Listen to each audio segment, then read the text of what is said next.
getting high school credit at the same time, and this paper is due and it's kind of important, so. So are you thinking you'd like to get home and work on that? So you'd like us to speed this meeting up? Well- You can take your time. We appreciate I'm you just coming. taking notes. Thanks. Thanks. I do have one question for. Uh-oh. Who is your professor? His name is Timothy Hayes. He is the director at the Blue Earth County Library down in Mankato. Oh, Yeah, good. If you have any questions, staff will help you. They're good at that. Yeah, any one of those people, you can just go to their offices anytime Yeah. tomorrow. All right, They'll even thank you. write the paper for you.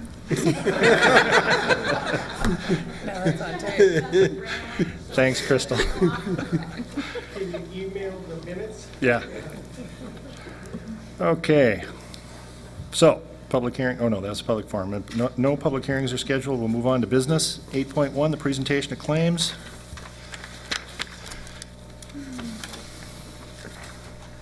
Any questions on the presentation of claims? So move to approve. Okay, we have a motion from Lang.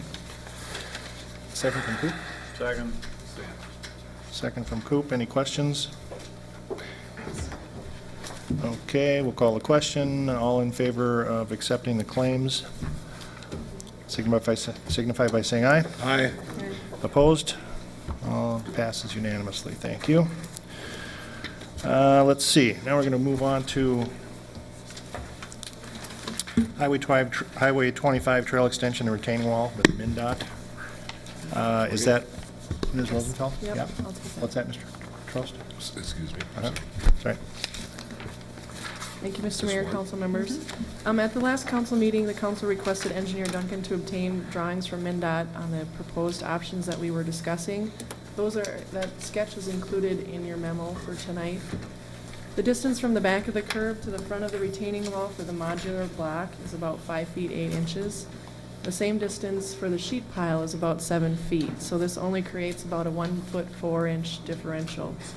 At a cost between $35,000 to $50,000.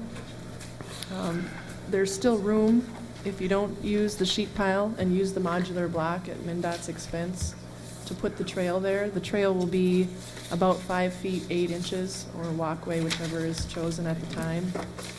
So staff's looking for direction from the council on the options with either, number one, allowing MnDOT to utilize their modular block, causing a 5 foot 8 inch walkway, or option two, paying the difference for a 7 foot walkway and using the sheet pile. Also at your desk is a photo of the two options. Those were just put at your desk tonight. The top one is a possible illustration of what the sheet pile could look like, and the second one is an option of the modular wall. So staff's looking for discussion from the two options with a recommendation to do option one with no additional cost for the city with a 5 foot 8 inch walkway room. With that, we'll take any questions. Any question? Yes. Mr. Duncan, the illustration for the sheet pile, how thick is that sheet pile? Is it like just a couple inches facing type? The sheet pile itself is shown as 8. I don't know if you can see it on there. I don't have the sketch with me, but the sheet pile showed 8 inches thick. Looks like it's a train bridge. Oh, yeah. This drawing,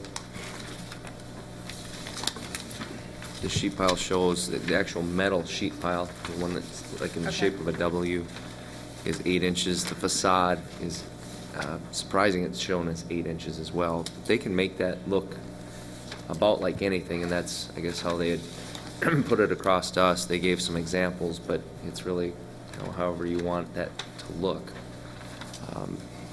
Obviously, I think the thing that comes out here in the report and what we're trying to get across to you, that there's a number of things that have changed once we went back to MnDOT and tried to get some more information from them. I think we're trying to, as best we can, give you that information in the form of their sketch as well as the recommendation. I have a question. Yes, Mr. Lang. It looks to me like the modular wall, which is the one with topping at no cost. You could have weeds growing in that one, because you have all those big cracks. True? On the top, or the dirt's gonna filter in? From the top, well, the top, that's supposedly gonna be capped. Oh, is that right? Yeah, there's a concrete cap on that. If you look Okay. on the sheet that shows this cross-section, there's a concrete cap. It shows on the sheet pile illustration the cap, but not on the modular wall. Yeah, it does say there's a cap on the, Yeah, there's a, Yeah. Yeah, Mr. it says Mayor, concrete Council, cap. Yep. that one, that illustration shows a fence as well on the top of the modular block. That Right. wasn't discussed as a, yeah, right. there's No, no we fence. realize this is a sample, yeah. Thank you. although the fence is nice. Mhm. You don't use it where? I'd like to make a motion that we go ahead with option one. Second. Any more discussion? Yeah. Point of information, Okay. I think that we should also be careful when we do this, that I believe Engineer Duncan or Tricia can jump in here. The city needs to have a consent agenda or a consent form for them to do work in the city.